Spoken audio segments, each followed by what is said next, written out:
Bismillahirrahmanirrahim. Assalamualaikum warahmatullahi wabarakatuh. Alhamdulillahirabbil alamin. Wassalatu wassalamu ala Rasulillah. Amma ba'd. Alhamdulillah, puji syukur kepada Allah Subhanahu wa taala. Salawat serta salam pada nabi kita, Nabi besar Muhammad sallallahu alaihi wasallam. Semoga dengan syukur kita, salawat kita kepada Nabi, kita mendapatkan keberkahan di dunia dan di akhirat. Amin ya rabbal alamin. Anak-anak murid yang kami cintai di kelas 11, kita lanjutkan di pelajaran kita di At-Tarkib di Sofa Khamsah wa Salasin di halaman 35. Di tarkib tersebut yang kita pelajari adalah Al-Idhofah. Jadi namanya idhofah itu gabungan. Nah, di sini gabungan seperti apa? Gabungan antara mudhaf dan juga ada mudhaf ilaih yang disangkutkan. Dan dua-duanya ini bendanya berbentuk isim sama isim. Jadi misalnya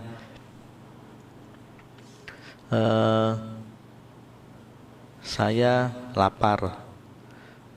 Itu sifatnya, jadi sama-sama isim. Nggak boleh misalnya saya berlari, itu nggak masuk mudhaf ilaih. Jadi yang berbentuknya di isim sama isim maka menjadi mudhaf ila idhofah. Contohnya kucing hitam, kucing putih.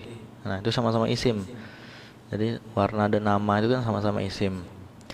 Nah, di sini disebutkan perhatikan setiap ungkapan di bawah ini terdiri dari dua kata isim. Dua kata isim ini yang warna hijau ya. Lalu terjemahkan. Susunan seperti ini disebut idhofah. Tapi di situ ada 4 kolom ya, 4 kolom.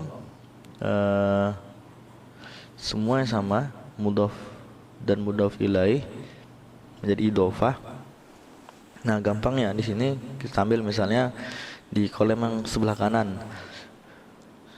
Di situ Rasulullahi, rasulnya Allah atau utusan Allah. Jadi ada rasul, seorang rasul dan Allah. Maksudnya apa? Rasul ini yang diutus oleh Allah Subhanahu wa taala. Kemudian di situ dijaga masadirul miyah. Masadir itu sumber-sumber al-miyah, air-air. Kemudian fursyatul asnan. Fursyah itu sikat, asnan gigi-gigi. Jadi fursyah asnan, jadi sikat gigi. Itu menjadi mudhaf dan mudhaf ilaih. Kemudian ina ta'am, ina itu wadah, ta'am makanan. Jadi wadahnya makanan. Nah, ini semua sama ya. Di sampingnya juga mengikuti. Nah, perhatikan kata pertama yaitu mudhaf, kemudian tidak dialih alif lam. Jadi semua mudhaf itu yang pertama itu misalnya tadi rasulu, ya rasulu aja, tidak ar-rasulu, salah. Kenapa? Nanti rasul itu nyangkutnya ke Allah, tidak di awal alif lam. Dan kata kedua itu mudhaf ilaih dibaca kasrah atau diakhiri dengan ina untuk jam' muzakkar salim. Maksudnya gini, rasulu itu nggak pakai alif lam, kemudian rata-rata pakai tu, Allahi bukan Allahu, Rasulullahi. Jadi mudhafnya itu rasul, utusan, Allahi itu menjadi mudhaf ilaih. Jadi maksudnya rasul ini adalah utusannya Allah. Kemudian di sini agar gampang bisa dibandingkan selain dengan harokat tadi, bandingkan makna idhofah dan makna na'at dalam setiap kalimat berikut ini. Nah, itu ada 2 kolom ya. Yang jadi kalian patokan adalah font yang warna hijau itu. Misalnya di sini mubtada'nya, idhofahnya dengan khobar itu ada man'ut dan na'at.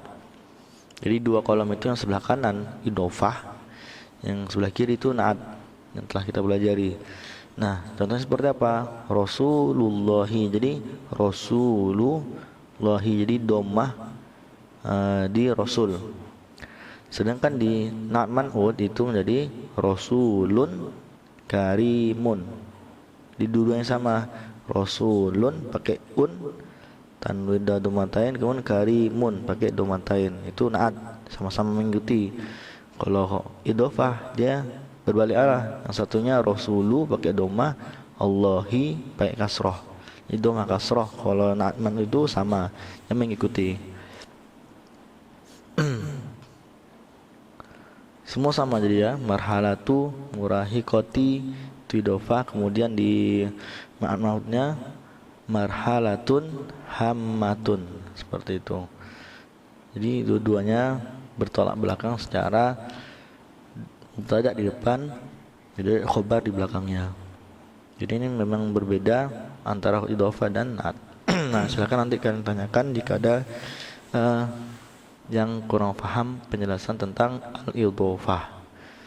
Tip untuk melengkapi di sini di sofah berikutnya sitah wa salasin, sudah tarkib. Nah, tarkibnya seperti apa?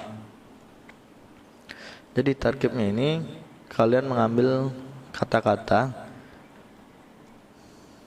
Nah, di sini perintahnya adalah iqra ma ya'ti, bacalah berikut ini, tsumma ayyin, kemudian pilihlah, mimma tahtahu khat, jadi yang di bawahnya ada garis, an-na'at itu dia na'at, au idhofah atau idhofah. Jadi kalian pilih, itu kan ada berapa nomor, 1, 2, 3, 4, 5, 6 itu nggak perlu kalian artikan, tapi itu udah patokan apakah dia na'at atau man'ud, na'at atau idhofah. Nah, kalian baca itu, kemudian nanti kalian bisa temukan ijabahnya. Jadi kalian tulis jawabannya itu, yang penting kalian tulis di kertas lembar adalah ijabah. Nah, di situ misalnya an-na'at wal man'ud dalam kolom, kemudian sampingnya mudhaf wa mudhaf ilaih. Jadi kalau kanan itu na'at, kalau yang kiri itu idhofah. Nah, caranya seperti apa? Misalnya di sini ya, ada contohnya tuh, ihtimaman aziman. Di mana dia ngambil itu? Di kalimat yang nomor 1. Bahwasanya yahtamul Islam memerhatikan bi anwa'in dhofah. Nah, bi anwa'un dhofati ini termasuk idhofah. Makanya di kolom bawah itu, di kolom sebelah kiri, anwa'u nadhofati. Kemudian ihtimaman aziman, perhatian yang besar, itu masuk di sebelah kanan. Kenapa? Karena dia masuk di na'at. Nah, caranya gampang kok, susah kali kalau diartikan.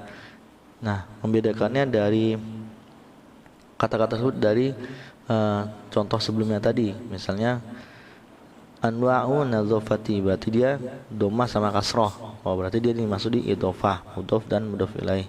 Nah, kalau dia sama ihtimaman aziman, pakai an, berarti dia masuk di na'at sebelah kanan. Jadi sebenarnya nggak perlu diartikan. Jadi kalian turunkan yang di garis-garis itu, di mana dia na'at ataukah di idhofah atau mudhof ilaih. Itu ada 6 nomor, silakan kalian tulis. Jadi berkolom saja antara na'at dan idhofah.